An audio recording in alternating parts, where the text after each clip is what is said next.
I'm going to turn the recorder on right now. I don't know where our guest is yet. We'll see. You think he kind of is chickening out because Right. there are so many heavies here on calendar? What do you think? Does anybody know Barry Usher? No. Me. No. Okay. I do. Did you get a chance? Yeah, I know you do, Mike. We enjoyed his company, didn't we? Oh, yes. Did anybody get to listen to any of those recordings I sent over? Because No, I didn't get a chance to. All right. I guess I need to explain a little bit before he comes on, if he comes on. And he has the skies mapped out in constellations. Mm-hmm. These constellations are named after the 12 tribes. Huh. And it turns out that as these constellations come into view in a section of the sky, another new month comes. So there's 12 constellations, 12 months, and it turns out to being 364 days in the year. Okay. Lee, if you can add to this, I'd appreciate it. Or Mike, either one of you, since we were up there together. There would be a day missing. The beginning of his year is a week before our year. But wouldn't, if there's a day missing in the constellations department, wouldn't that cause in, say, 180 years to be snowing in the middle of the summer? In my latest version of the calendar, I've given you a brief article on how I believe, what I've read, how the Yahad community, how they resolved that problem. How? Oh, you got to read the document. I've sent it to you. Well, I always resolve it by you just start the year again when it's supposed to start. You got an extra day in there, but what difference does it make? As long as you start the right time every year, you're going to be fine. Is that about right? Yeah, that's true. That's what I think. I did it. I did it that way for years. Yeah. Does it make a difference then whether you start on Wednesday or Thursday? Yes, to me it does, but to others, their year moves throughout the month. But Well, that's Liberatoire. Yeah, call me. Okay, you can call me Jacques or Jacob. Okay, Yaakov. Uh-huh. Then we would have the same Hebrew name, Yaakov. What we have been looking at, as you're probably aware by now, is an Enochian calendar that we find in the Dead Sea Scrolls, and it's described in the Dead Sea Scrolls as the old Davidic calendar or Zadokite calendar. And since I've been looking into this the last few years, there have been quite a few people that have gotten a hold of me since I did some podcasts on this, and also I've had Norman's calendar for a couple of years. They would find that online, and they get in touch with me that, hey, I made the same discovery myself. And this works, and indeed, it's almost a perfect calendar.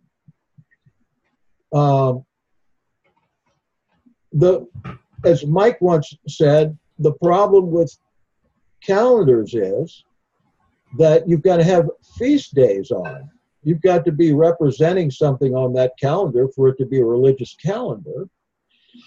And if you're not keeping feasts, it doesn't make any difference. But if you are,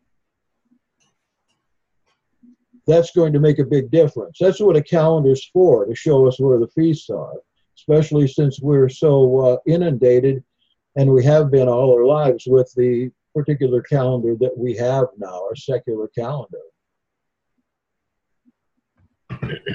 So I wanted to, let's take a look while we're waiting at Norman's calendar, since I got it here. And we're going to be able to send some of these out pretty soon as they get here. Do you happen to check where they're at today, Norman? It's stuck somewhere, and I'm assuming it will be delivered tomorrow. Oh. Boco, somewhere in Florida, Boco. Where's my notes? You're talking about Boca Raton. Boca Raton. Oh, yeah. Good for you. Yeah, that's where it's at. Sorry. I'm going to hopefully they'll drop it off tomorrow.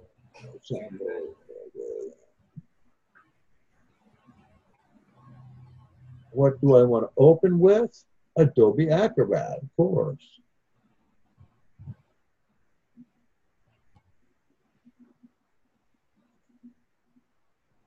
I'm getting there. I'm slow, but don't worry. I just kind of peter out after a while. I meant to send you the latest one. It's basically the information is the same, except I put a lot more detail in this edition. I should say, people love this. Yeah. Yeah, that's pretty nice. And here's your example month. Right. Hey, Lee, if you got Barry's phone number, would you call him up? Okay. Thank you. We'll see if he's just afraid to face this mom. And then this calendar starts in September 17. It goes to 19. I wanted to look at, wait a minute. I went clear to the end here, I think. No, just keep scrolling. Keep going down, down, down, down. Yep, there we are. Keep going. That's all there is in this one. No. Oh my goodness. Kill that. I'll send you the latest version. I've got this. I've looked up feasts on this calendar many times.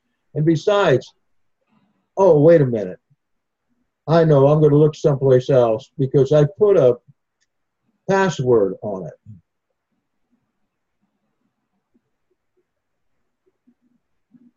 I put a password on it.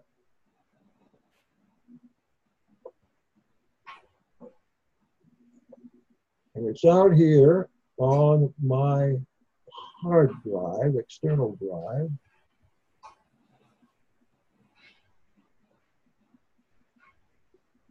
Where is that? Seagate, here it is. In the library. Oh, when I got people on, I get so stoved up.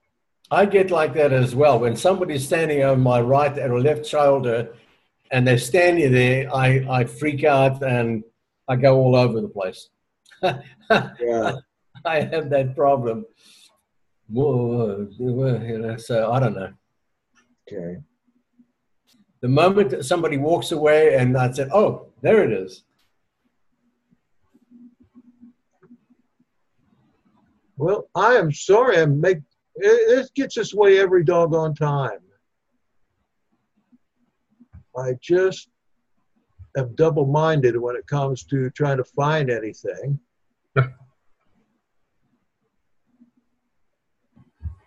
Where is it?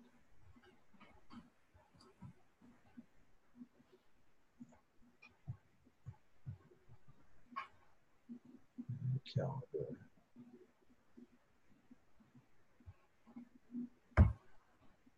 Maybe this is it.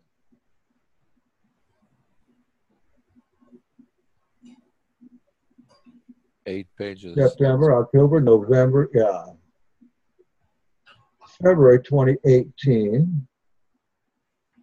Should be on March.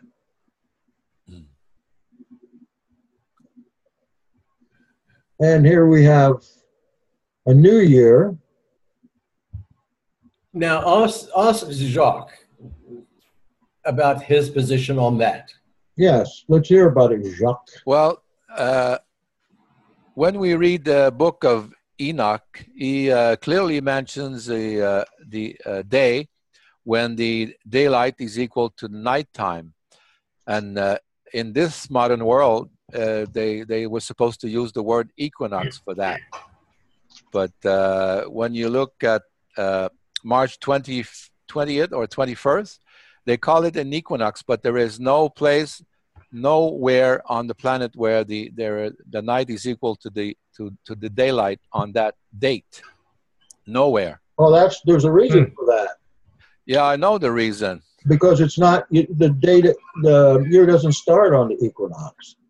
That's it. But anyway, just in the definition of the word, we expect what Enoch said to be correct. That is to have the night equal to the day. So that would be like the equinox. Yeah. So it's a different concept than this modern equinox. I've been told about that wasn't in the vocabulary of the translators at the time. But that's it. Equinox ought to be used instead of equinox. Yeah. Well, they even, if you look at the website, time and date, they also explain that it's not quite equal. In fact, if you look at sunrise and sunset for every location on the planet, you'll see that there is no real equinox. So that's the first thing that's different with Norman and with a few other people that use this so-called equinox when it is not the one described by Enoch. So are you saying that you're looking at it from a literalist or scientific point of view where the light in the day has to be exactly the same? Well, let's say it has to be very close to which occurs on March 16th or 17th in Jerusalem. That's another decision we have to take. Which place do we take for a reference? I've always thought that wherever you're at, wherever you place the name of Yahweh. Does somebody want to address that? That's interesting. Sherry. Hey, I have something to say about that. The day that we modernly call the equinox is a day where a shadow cast by a stick in the ground, the tip of that shadow, if you plot it throughout the day, will create an absolutely straight line east-west. And it doesn't matter where in the world you are, you will get a straight line plotted east-west by that tip of that shadow. And of course, the farther you are away from the equator, the longer your shadow will be, because there'll be more of an angle between the sun and the tip of that stick. But on the other days of the year, except for obviously the opposite equinox, you will get a parabola if you plot out the end of that. And Carrie Wiggle, I'm not sure if she has a video of it. I think she has YouTube videos of it. I know that Ray Tull has a couple of videos of it. I think Carrie at least has a post on her website where she shows this experiment that she did. And Ray did it as well in a completely different location, and other people have done it. And on the precise day, that is what we get. And that's how the ancient equinox devices that they found actually worked, the way they would cast the shadow. So like one point would be the base of the stick, and the other point would be at the edge of the shadow? No, the tip of the stick, like you have a post of some sort in the ground, and that is going to cast a stick-shaped shadow on the ground. And the tip of that shadow, if you put a dot there throughout the day, so every 30 minutes to an hour, you mark where the tip of the shadow is. By the time you're done with the day, that will create a straight line if you are at the equinox. If you are at any other time before or after that day, you will get a parabola, which will get increasingly steep as you get away from the equinox. Of course, the maximum distance that you get is at the solstices. Right. Wow, that's technical. So, No. so this Very simple. You put a stick in the ground and, Yeah. you know, just watch. That's all you do. well, Now, this the ancients did it. this experiment will show then when the sun crosses the equator, isn't it? Correct. That is correct. So That is that correct. That is okay. the equinox or the Tukufa, if you insist. Okay. The Well, Kufa? that's not what Enoch was talking about. That's the little problem that we have, because Enoch was talking about nighttime equal to daytime. So I take that literally as being, you know, a day when you have equality. So That- I you know, I mean, that's why the that day of the shadows, east west, does not determine the daylight, you know, the equal daylight. So you're Any being place. really technical and literal, right? Yeah, that's it. I mean, that I'm is trying our to argument. Jacques and I have argued over the years about that. He's taking it too literally.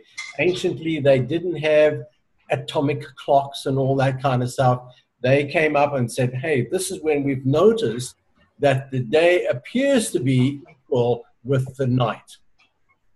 And that's what they put. But then, of course, I understand what Jacques says. But the angel, who should know better, gave him the information. Well, yes, he argue against told that. them. Yes, the angel knew how to count time, and he showed Enoch. But you know, I mean, that's the argument. But if this equinox is not a real equinox, I don't know when. You know, then I Well, don't. what's your explanation, Jacques? When does a year start?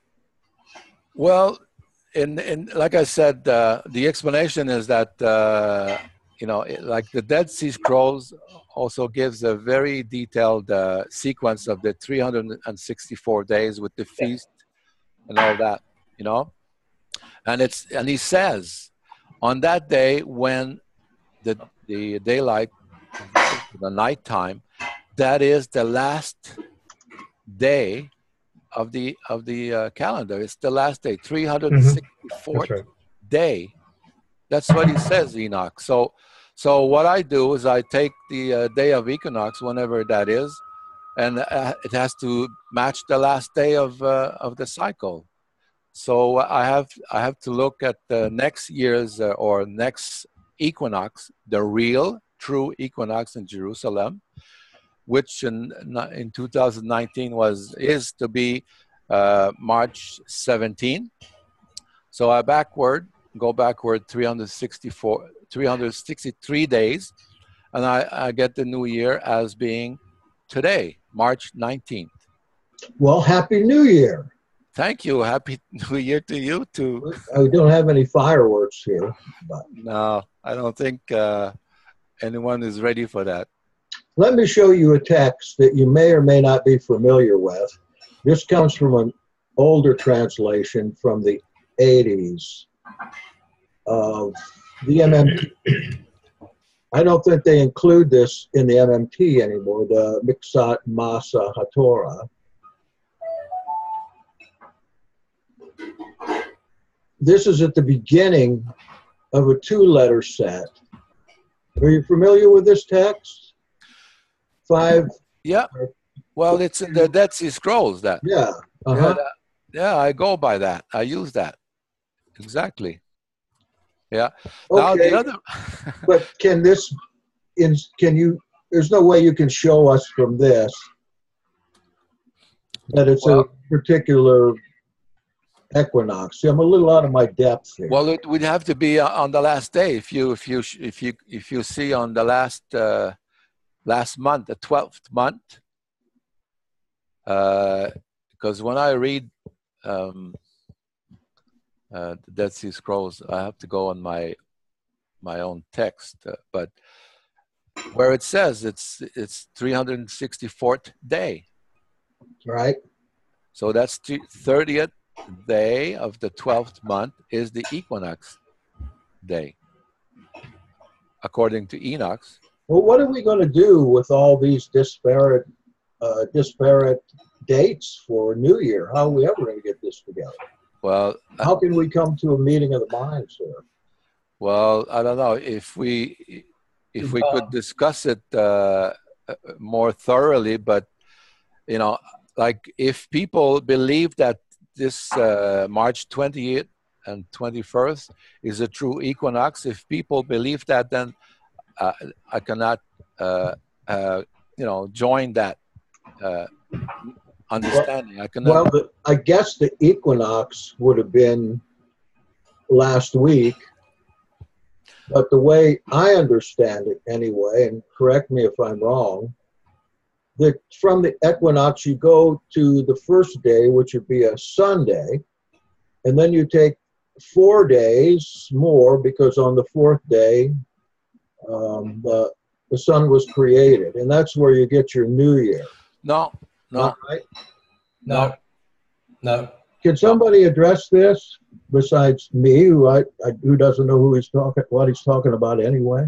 Well, there's another surprise for people, I think, because you know the Gregorian calendar is a pagan calendar, and you know that the weekdays are pagan names. Oh yeah, what you know. So what's happening is that to respect the sequence in the Dead Sea Scrolls, when you set the last day of the calendar on the equinox day, I mean the true equinox, then you get a different week cycle. There's a disruption in the weekly cycle between Enoch cycles. So the new year, according to Enoch, always begins on the third day of the week, regardless of what the Gregorian day is. Regardless would that be Tuesday? Yeah.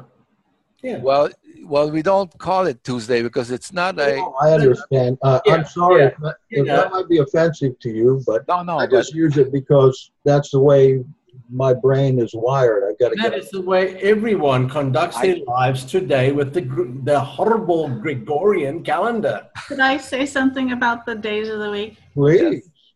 Okay, so when I was at the last boot camp, I had meant to check something in the book of Enoch, and I grabbed 2nd Enoch on my computer.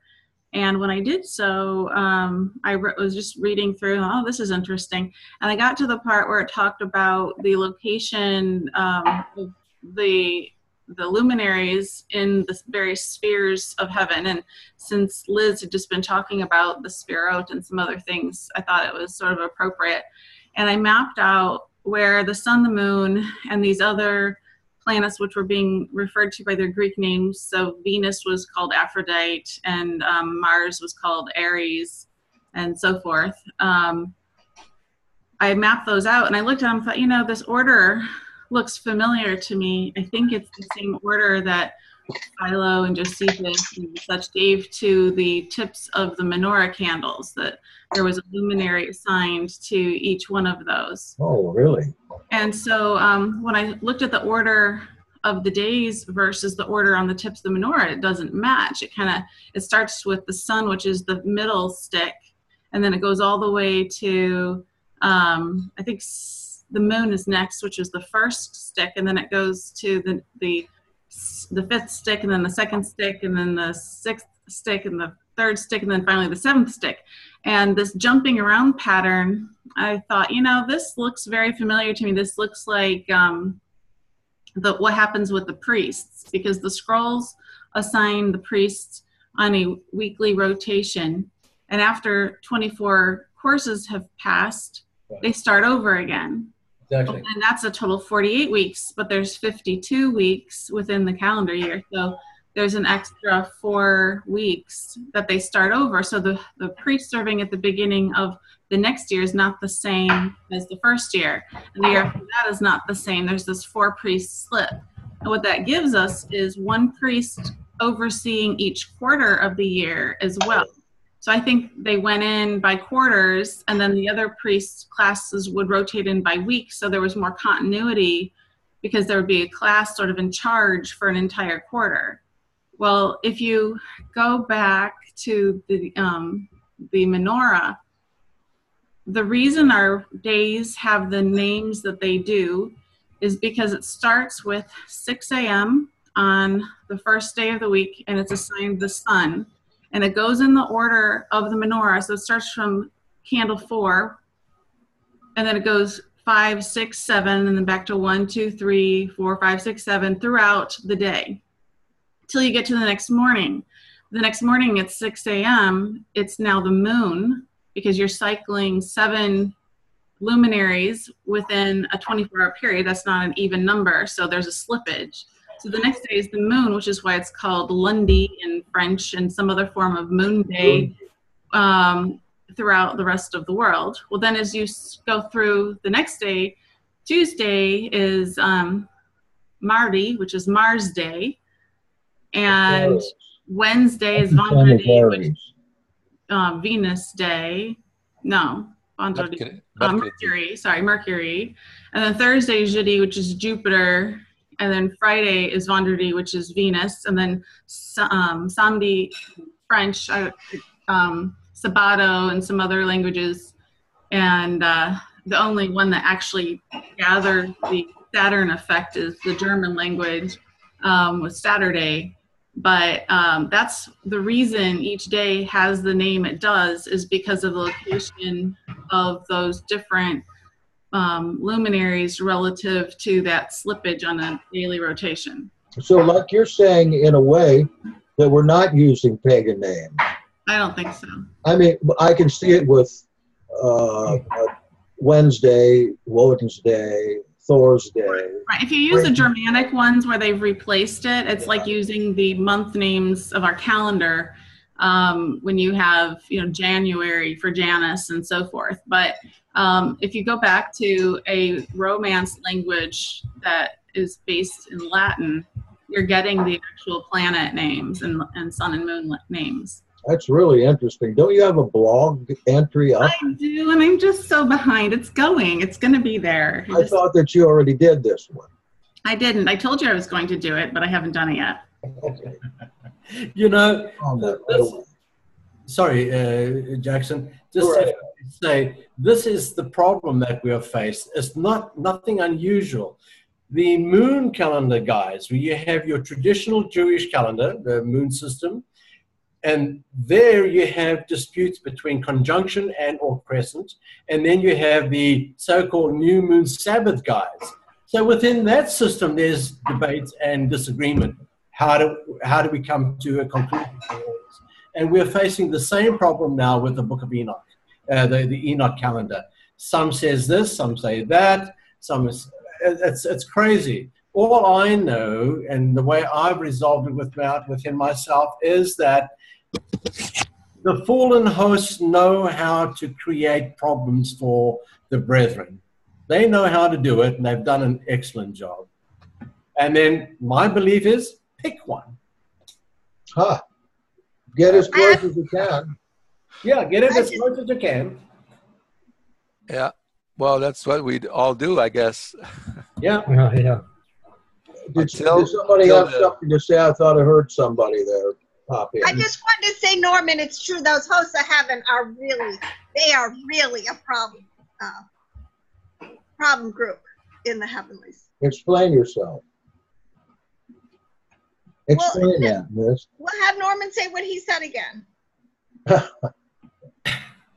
I said this is nothing unusual about the issue that we're facing here about the Enoch calendar, which one is correct. The same problem occurs in the moon calendar, the Jewish calendar. They have the traditional calendar, which with their insane postponements, and then you have those arguments between, well, which one are you following, crescent or conjunction? And then you have another group out there, which is the new moon Sabbaths. So, there's nothing unusual about what we're facing, that the forces of darkness they know how to create confusion among the brethren, and they have done an excellent job. I agree, Norman.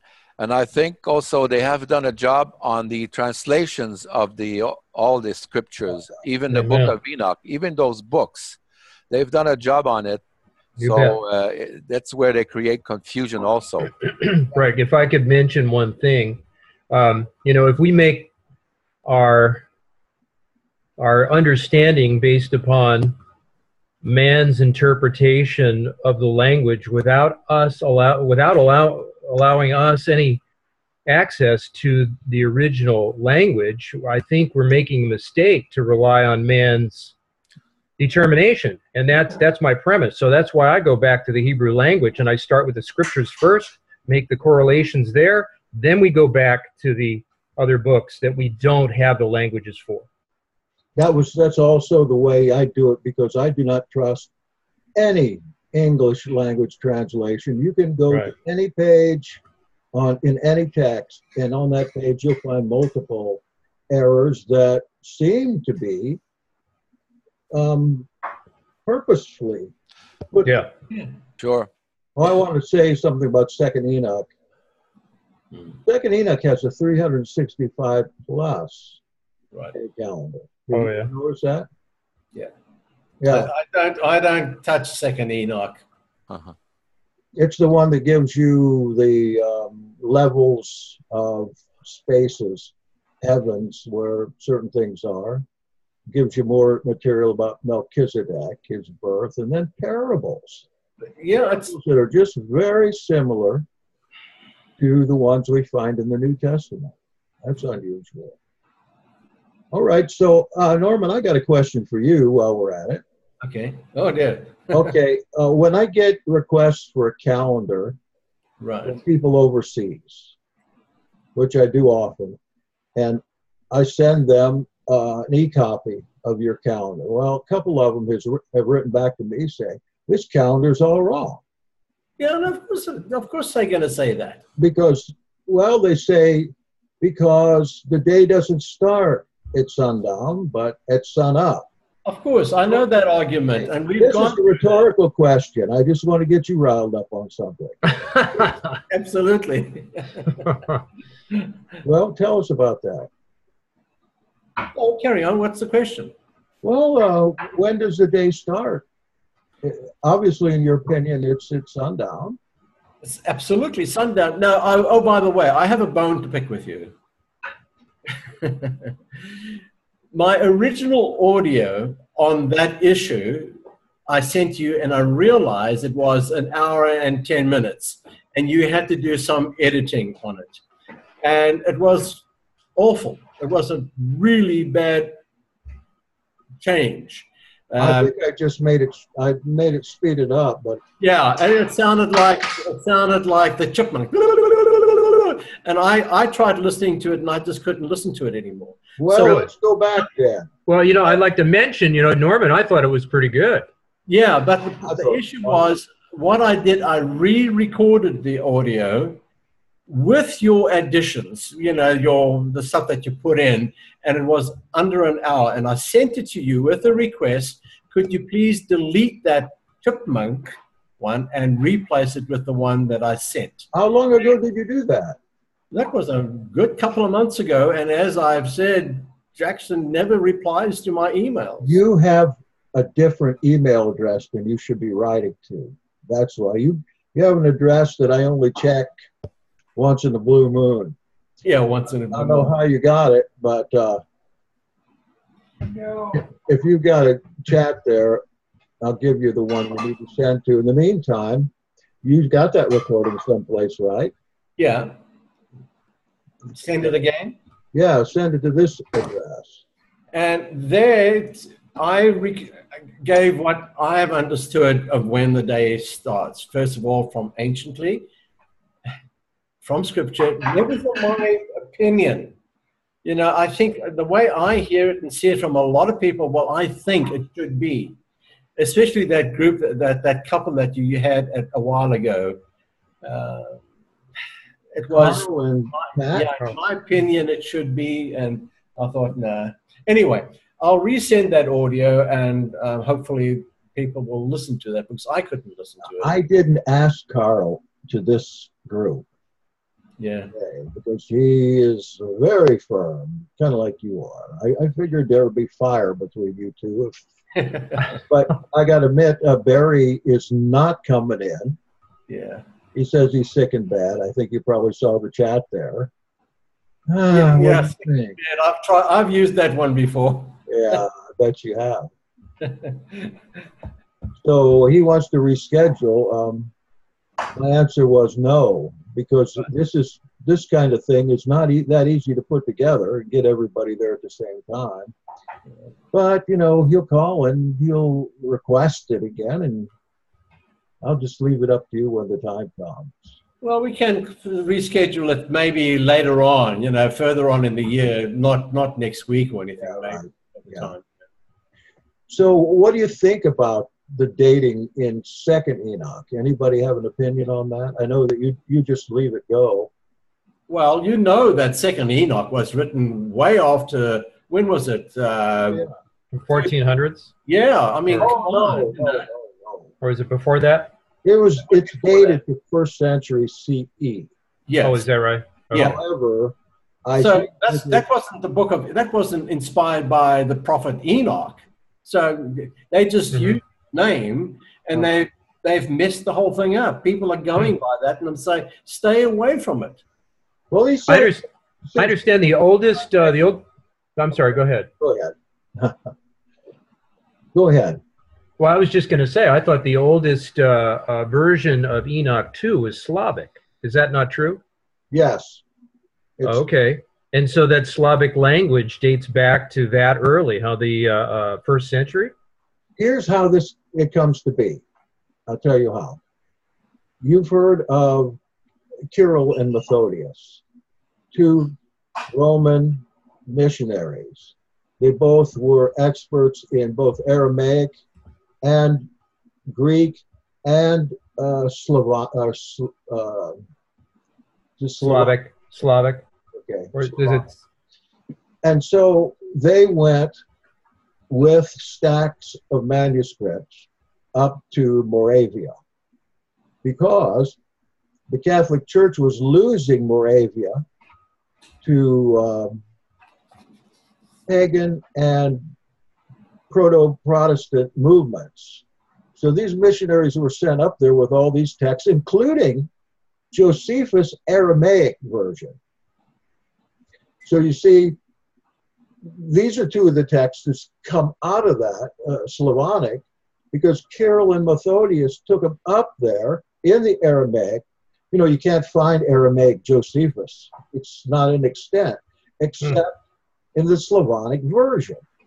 And they put together the Slavonic language. It didn't exist before.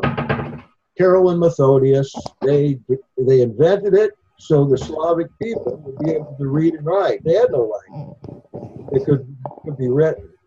So they took these texts up from Constantinople, and they translated for them into what is now called Old Russian. And that's what they did. They taught the people the language, how to read their own language, and then translated lots of texts that they had brought up as well. Now, of course, that's what the church says about it.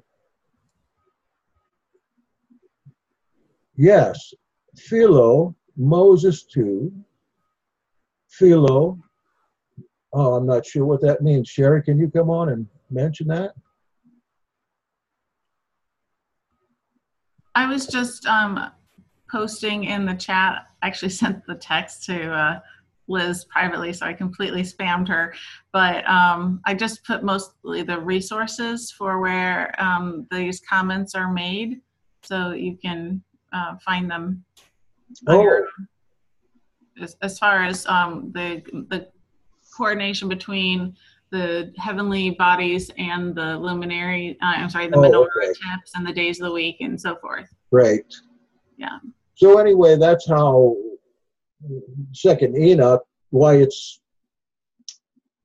thought that it's a 1st century, about 50 AD document because of Kirill and Methodius taking it up there. And then, the Aramaic version, just like the Aramaic Josephus, has been destroyed or disappeared somehow, which is probably intentional collusion, as far as I think, because there were certain Masoretes and certain sects of Jews that hated that literature. Would have got rid of First Enoch if they possibly could. That was an extant only in Ge'ez for a long time. Can I make a comment? Please. On Second Enoch, so you say it's in the 50 AD, but it's also a lot of that wordage is word for word what is in the Zohar, which was redacted also in the Zohar, indeed. Go for it. This is ancient understanding, which means it again comes out of the oral tradition. So if you buy into the oral tradition, that you're going back to Moshe, and then that from Moshe you're going back to Enoch. I don't know why it's hard to understand, Jackson. I hope you didn't see what I was doing there. Oh, I sure did. We've had a talk about this earlier today. Yeah. And I thought that I'd won you over, Liz. And now you think that you won me over. There is no winning anyone. Men are from Mars and women are from Venus. Glad you realized that. Yeah. So that's from mercredi and jeudi, hein? No, vendredi. So you think that those texts came from Moses in the first place through oral tradition? I think the understanding. We know a text will not last more than 200 years. They have to be recopied. We're lucky to have some of these old texts that have been preserved, but it's the body of knowledge that can be rewritten and rewritten and rewritten. Okay. Get in, but I do trust the tradition, the understanding that's coming forward. Well, the truth about it is, as far as scholars go, is they don't know where to date it, but they date it where they do because of the affinity that it has with other texts of that period. They just need a job. Somebody just said that the scrolls lasted 2,000 years. Look at cuneiform. I've been doing that for a couple of weeks. I think the Torah was written in cuneiform. At least part of Genesis of it was. It's pretty obvious.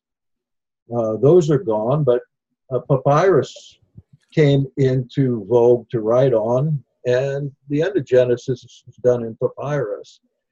But that's why we need to pray that more of these books come popping out. It's like the books of Joshua. I have no doubt that he wrote, that he was literate. But I believe that what he wrote, with the exception of one letter, was destroyed, either by Jews or by early Christians. I don't know which. We're stuck with these texts. And we can't trust paleography to date them. We can't trust somebody's expert guess to date them. I think we could, where we're all at in our studies, I think we could do just as well or better than any paleographer. We've got to check the internal evidence and see where that matches up in history. It's the internal evidence that will give us the break as when it was actually written, because who knows when it was copied or what language it was copied in. Right. There's no way to know that. So when they say like the Sinaitic version has to come from about 320 AD, just before Constantine, how do they know that? Yep. They don't. They're just guesstimating based on some of the omissions, or I should say some of the additions to later texts, right, that they probably thought were coming in through the Eusebians or whatever. This is a mission. This is a mission. Books popping out of the ground. These scrolls, 40 years. We have John Strugnell sitting on these things for 40 years. Only one of them, that was Allegro. John Marco Allegro got his translations done to the right time, and then when he wanted to talk about it, they kicked him off the scroll team and probably murdered him. I think that Jesuits, monks, we've got the idea of Qumran being a monastery. Well, of course it's a monastery when you've got a bunch of monks that have the papers in their hand and are trying to translate them out of their own experience. Oh, there's Mike Augustine for the night. Yeah, he's gone. Something else here on chat. Well, we've got a little more time. We can make something out of this. Tell us a little about the 5th day start. I'm very curious. What are a couple of the markers that give us a 5th day start, a Thursday start? You want me to talk about that? Yeah, a little bit, yeah. Yeah. Well, my coming into this calendar was basically dealing with the New Testament issue of the crucifixion and the day of the week that actually started. But recognizing that our Messiah had said in I believe it was Matthew 12, that just as Jonah was in the belly of the whale 3 days and 3 nights, so shall the Son of Man be in the heart of the earth. And so I had struggled with that issue when someone had shown me in all 4 Gospels what it really said in the Greek regarding the resurrection, that it was actually Sabbath morning that he resurrected. And I had evaluated all those Gospels to my satisfaction in the Greek, and counting back, realizing that our Savior had to have died right on time. He had to have resurrected right on time. And so everything that's spoken of that in the Old Testament as a prophecy has to match up with the Greek. So when irregardless of what man might tell me in the English language of what the Hebrew says of the Old Testament, I was thoroughly disappointed in translators when I went back to the Hebrew and evaluated that and came into the acknowledgement that, wait a minute, what is this morrow after the Sabbath? That is not true in the Hebrew. Absolutely not true. No. And so it turns out that the wave sheath offering was on the Shabbat, not the morrow after the Sabbath, as all the Constantinians, Greco-Romans past him, and all that tradition, because they had to find a way to meld pagan concepts into this Christian idea, because of the fact that the true believers of the way was gaining so much momentum in people coming to that they had to make a political move, and that's exactly what Constantine did by about 300, 325 AD, in that time when he was reigning. And many of the emperors before his time were working on the same issue, and it came to a head at Constantine's time.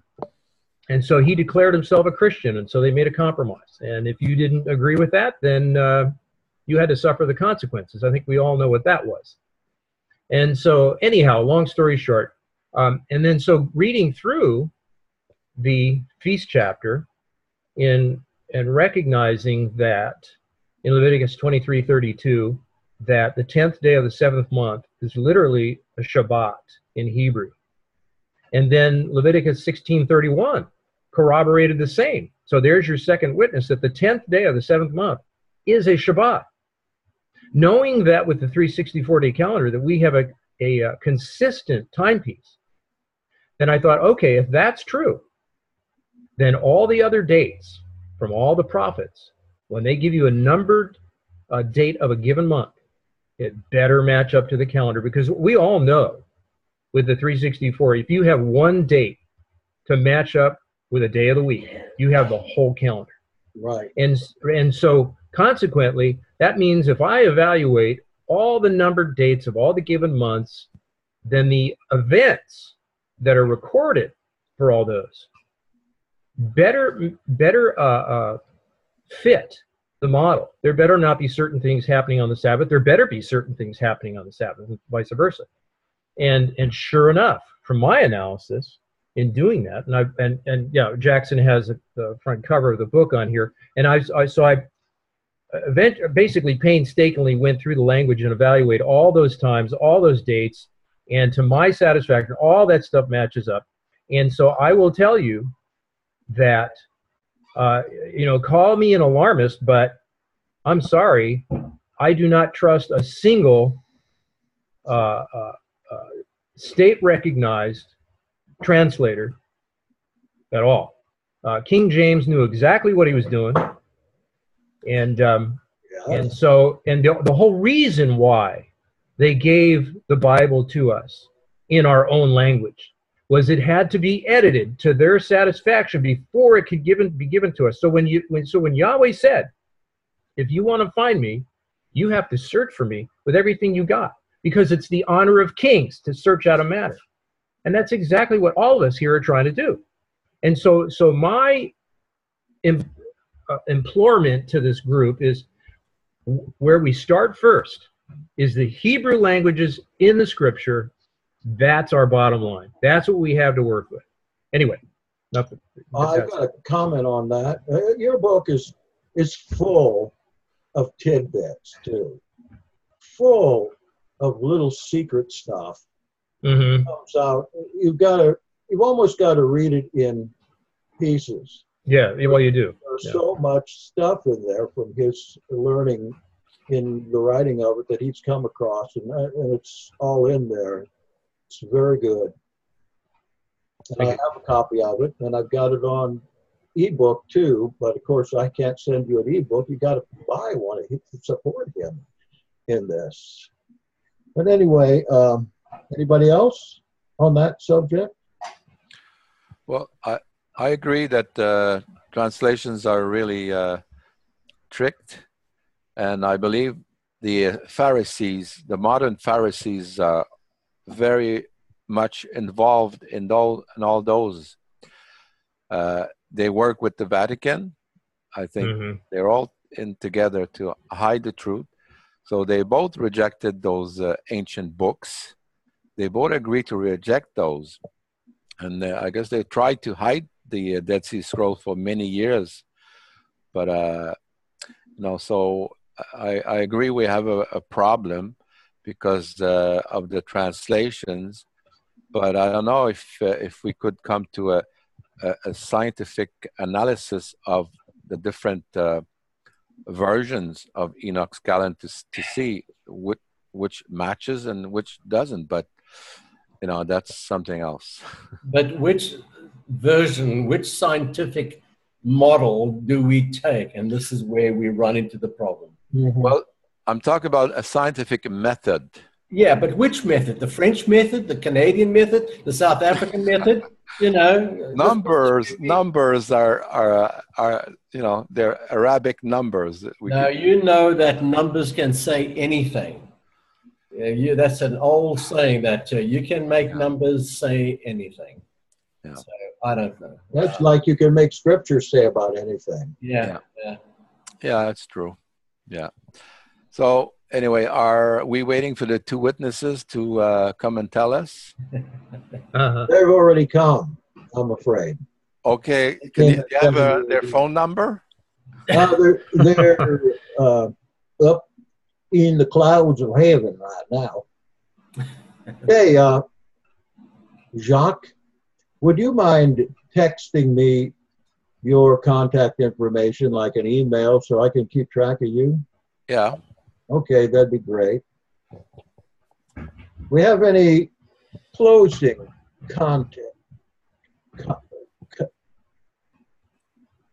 Comments, there's the word. Because it's we're up to an hour now, and I'm sorry that we didn't get to do what we were going to do, but this has been excellent, I think.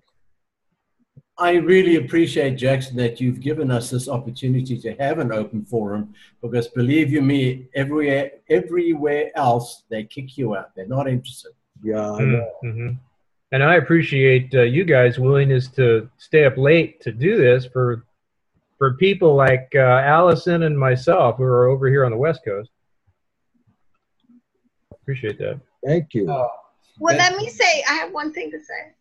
At boot camp, we had talked, Mark, remember how we had talked about on this 4th day or the 5th day, and Sherry had research she wanted to present. I still right. I felt bad that Sherry didn't get an opportunity to speak there. Well, even tonight. So I'd like to schedule that between you and Sherry. Sure. And, you know, this is interesting to me because the 4th or the 5th day, and you guys presented. Definitely. Present her material.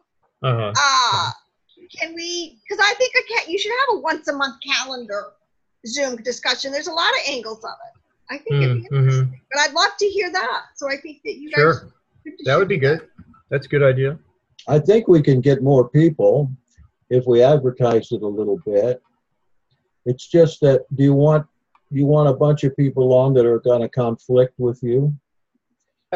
Or, you know, do you want to, the thing about a forum like this is it's pristine. We all agree on certain, we might not agree on the more esoteric parts of it, but we agree on the basis of it. And this presentation, of course, it's going to go on YouTube, and it's going to go on podcast and Hebrew Nation Radio and all that.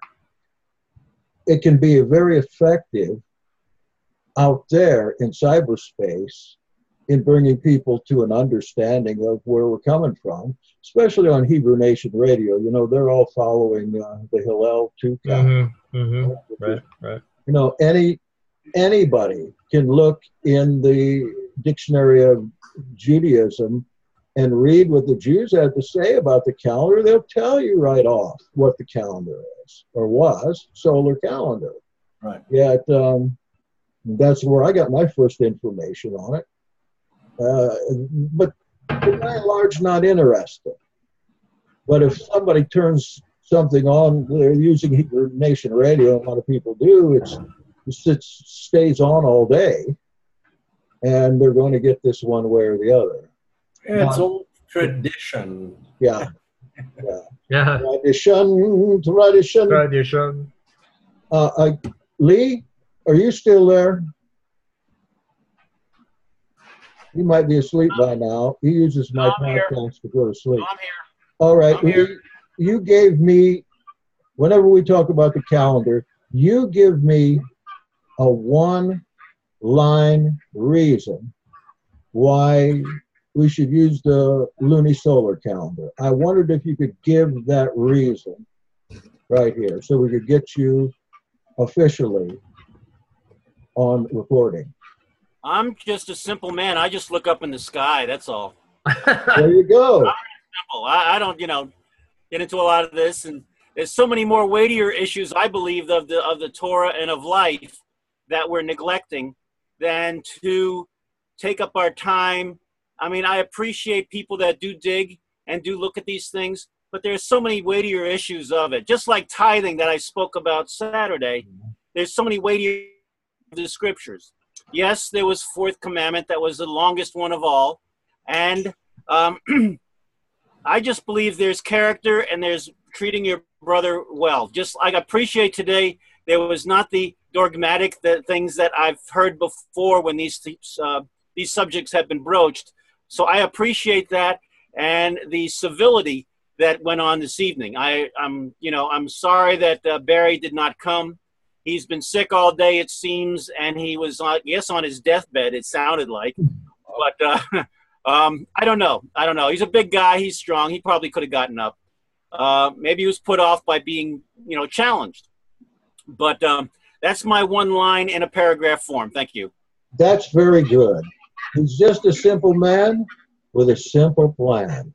Now, I have one other question for you. This is a personal question. Anybody. Should I dye my hair? What about me? Well, purple. It's got to be purple, Jackson. You would look good in auburn, Norman. You need to brush your teeth. Your breath smells nasty. Even I can smell it from here. Okay, I've been sucking on cherry cough drops just so you wouldn't be able to smell it, but That's the way it is. Thank you so much for joining Jackson, tonight.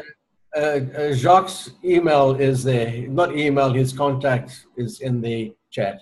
Okay, thank you very much. I'll be in touch with you, Jacques. I appreciate so much you taking time to be here. Maybe we'll get to see you again soon. Yes. Well, thanks for having me, and I would have liked to hear more discussion on the calendar. But Okay, well, let's do it again. I'll let you know, okay? Anyway, okay, We good. could present some night. That would be good. Okay. And Well, for the rest, I thank you so much for supporting this opportunity. Look at Lee tonight. I've been What?